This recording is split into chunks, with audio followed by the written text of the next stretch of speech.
दोस्तों, मेरा नाम है कुमकुम बिनवाल। 12 दिन, मात्र 12 दिन बचे हैं दोस्तों महाराष्ट्र में वोट के। मतलब 12 दिन के अंदर, चाहे वो इंडिया गठबंधन हो चाहे वो एनडीए हो, दोनों ने वोटर्स के बीच ये बताना है कि उनका क्या एजेंडा है और क्यों वोटर उनके गठबंधन को चुने। क्योंकि सच्चाई ये है कि महाराष्ट्र में दोस्तों कोई पार्टी चुनाव नहीं लड़ रही है, दो गठबंधन चुनाव लड़ रहे हैं। क्योंकि महाराष्ट्र में चाहे वो बीजेपी हो, चाहे वो कांग्रेस हो, चाहे वो उद्धव ठाकरे हो, चाहे वो एकनाथ शिंदे हो, चाहे अजित पवार हो, चाहे शरद पवार हो, किसी की पार्टी में कितना भी दम हो, कोई 100% चैलेंज के साथ ये नहीं कह सकता कि मैं अपने बूते सरकार बना लूंगा। सरकार तो तभी बनेगी जब गठबंधन चुनाव जीतेगा। इसीलिए महाराष्ट्र में जब गठबंधन की बात करें तो अब सवाल ये उठने लगे हैं कि वोटिंग के केवल 12 दिन पहले आखिर कितना लड़ेंगे एनडीए वाले। मतलब एनडीए के अंदर ऐसी गदर मची हुई है दोस्तों, जिस पर खुलकर बड़े बड़े जो एनडीए के सबसे प्रमुख नेता हैं वो खुलकर बयानबाजी कर रहे हैं। अजित पवार दोस्तों, अजित पवार तो ऐसा लगता है कि उन्होंने ठान ली है कि वो एनडीए की लुटिया डुबाकर मानेंगे। अब देखिए, हरियाणा चुनाव के दौरान यूपी के मुख्यमंत्री योगी आदित्यनाथ का एक बयान, बटेंगे तो कटेंगे, कितना हिट हुआ। मतलब गोदी मीडिया के हिसाब से तो हरियाणा बीजेपी ने जीता ही है इस नारे की वजह से। उसके बाद तो इस नारे को आरएसएस ने भी इंडोर्स कर दिया और अब योगी आदित्यनाथ इस नारे को यूपी वाया हरियाणा, महाराष्ट्र लेकर जा चुके हैं। लेकिन इस नारे के बाद एनडीए के अंदर मच गया है घमासान। दोस्तों, जिस नारे को बीजेपी घर घर तक पहुंचाना चाहती है, बटेंगे तो कटेंगे, एक ऐसा नारा जिसके जरिए बीजेपी कट्टर हिंदुत्व की एक बिल्कुल नई लहर पैदा करना चाहती है, जो लहर पिछले 10 सालों में पैदा ही नहीं हुई। जिस नारे के भरोसे बीजेपी अपने भविष्य की राजनीति की इबारत लिख रही है, उस नारे को कट्टम कुट्टा कर दिया है, कैंसिल कर दिया है, सिरे से खारिज कर दिया है एनडीए के बड़े सहयोगी अजित पवार ने। दोस्तों, पहले आप सुनिए 2 दिन पहले योगी की महाराष्ट्र की रैली में बोला गया बयान सुनिए, जिस पर बवाल मच गया है। उसके बाद मैं आपको सुनाऊंगी योगी आदित्यनाथ को मुंहतोड़ जवाब किसने दे दिया, अजित पवार। ये बहनों और भाइयों, छत्रपति शिवाजी महाराज ने जिस दुष्ट अफजल को मार गिराया था, उसके नाम पर औरंगाबाद का नाम होना, याद करना, इसको हटना ही चाहिए। संभाजी नगर के रूप में उसको पहचान मिलनी ही चाहिए। छत्रपति शिवाजी महाराज का संघर्ष हो या संभाजी महाराज का, हमें नई प्रेरणा देता है। और छत्रपति शिवाजी महाराज हम सबको एकजुट करके लेके गए थे, हर भारतवासी को अपने साथ जोड़े थे, अपने सेना का हिस्सा बनाए थे। छत्रपति शिवाजी महाराज जिस एकजुटता का प्रदर्शन करके हिंदवी साम्राज्य की स्थापना किए थे, आज उसी का आह्वान करने के लिए, उन्हीं से प्रेरणा लेकर के मैं बार बार आपसे कहता हूं कि बंटिए मत। उन्हीं से प्रेरणा ग्रहण करके मैं आपसे कहता हूं, बंटिए मत। क्योंकि जब भी बटे थे तो कटे थे।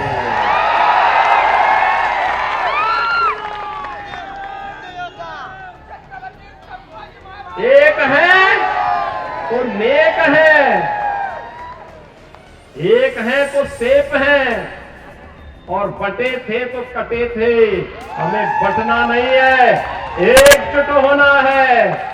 दोस्तों, योगी आदित्यनाथ का ये नारा महाराष्ट्र पहुंचा। महाराष्ट्र में उन्होंने रैली में इस नारे को संबोधित किया, इस नारे के साथ उन्होंने हुंकार भरी। तो इसको लेकर अजित पवार से पत्रकारों ने सवाल पूछ लिए।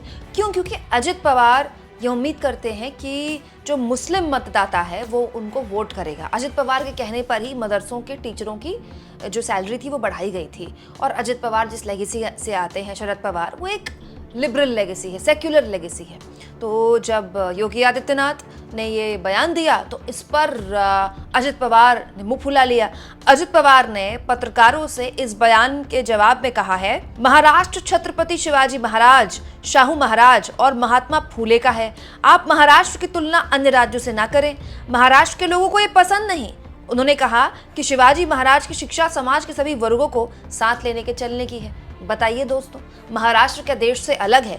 उत्तर प्रदेश के मुख्यमंत्री योगी आदित्यनाथ की बात जो वो बोल रहे हैं, उसको तो संघ भी इंडोर्स कर रहा है। गिरिराज सिंह बिहार में बोल रहे हैं। और दोस्तों इसी बयान को अपने शब्दों में थोड़ा सा इसमें चाशनी में डुबोकर इस बयान को मोदी जी कह रहे हैं कि एक है तो सेफ है।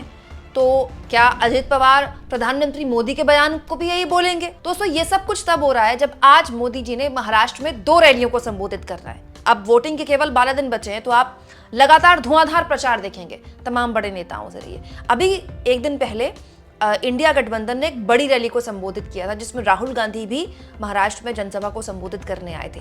राहुल गांधी बात कर रहे हैं संविधान की, योगी आदित्यनाथ बात कर रहे हैं बटेंगे तो कटेंगे की, और अजित पवार क्या कह रहे हैं? योगी आदित्यनाथ ये बात समझ लें कि इस तरह का बयान महाराष्ट्र में नहीं चलता है, महाराष्ट्र बाकी राज्यों से अलग है।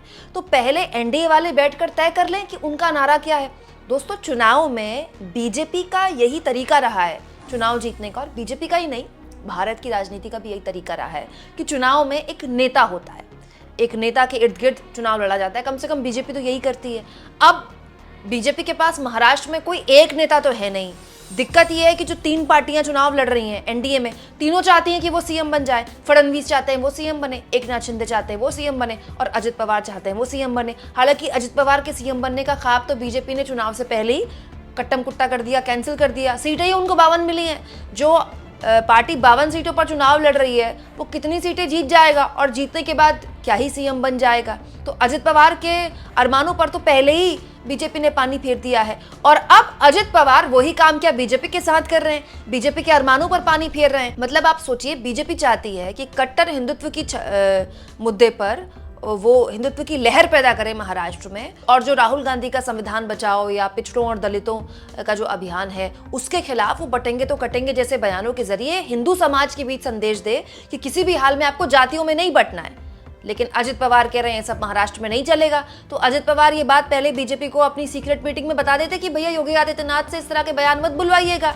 दोस्तों एनडीए में ये कोई नई बात नहीं है। जब से चुनाव की तारीखों का ऐलान हुआ है, फ्रैक्शंस दोनों गठबंधन में है, इंडिया में भी एनडीए में भी। सीट डिस्ट्रीब्यूशन को लेकर एंड तक, मतलब अंतिम तक आप देखिए, जिस दिन नामांकन दाखिल हो गया उस दिन पता चला कि कौन कितनी सीटों पर चुनाव लड़ रहा है, दोनों का, एनडीए का भी इंडिया का भी। लेकिन अगर आप कंपेयर करें तो इंडिया गठबंधन की तरफ से आपको किसी नेता के खिलाफ इस तरह की बयानबाजी सुनने को नहीं मिलेगी।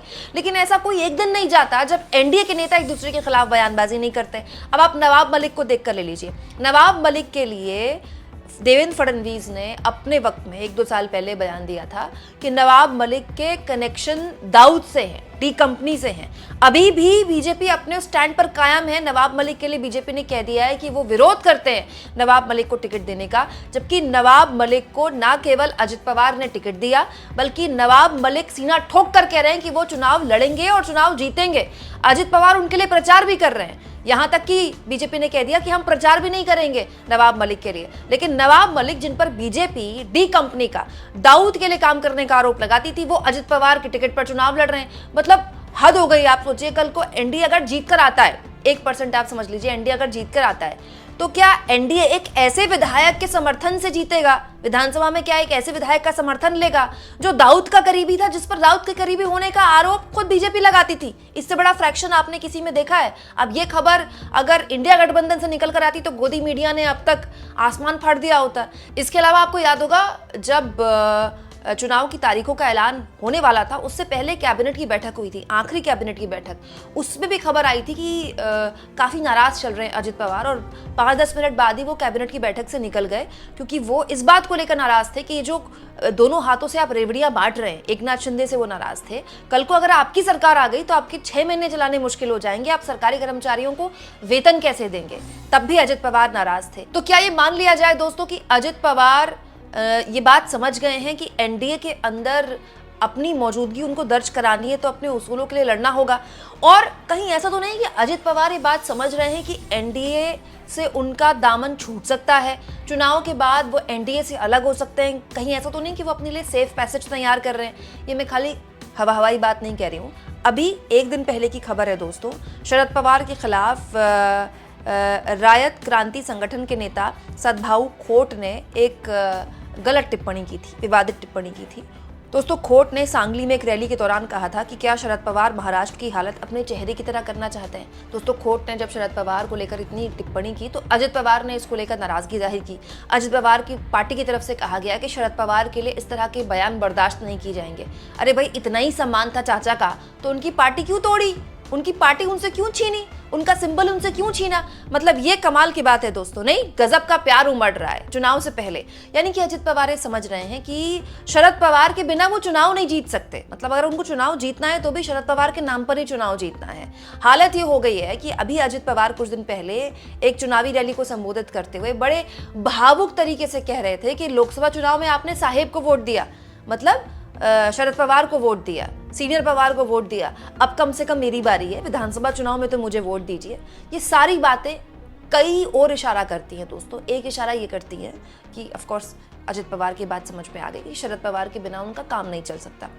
दूसरा, अजित पवार की ये भी बात समझ में आ गई है कि अगर ऐसी कोई स्थिति आ गई, त्रिशंकु विधानसभा जैसे कोई हालात पैदा हो गए जिसके बारे में चर्चा हो रही है, जो महाराष्ट्र के जानकार हैं वो ये कह रहे हैं कि इतनी खिचड़ी बन गई है महाराष्ट्र के अंदर, तो ये संभव है कि त्रिशंकु विधानसभा आ जाए, दोनों में से किसी भी गठबंधन को पूर्ण बहुमत ना मिले।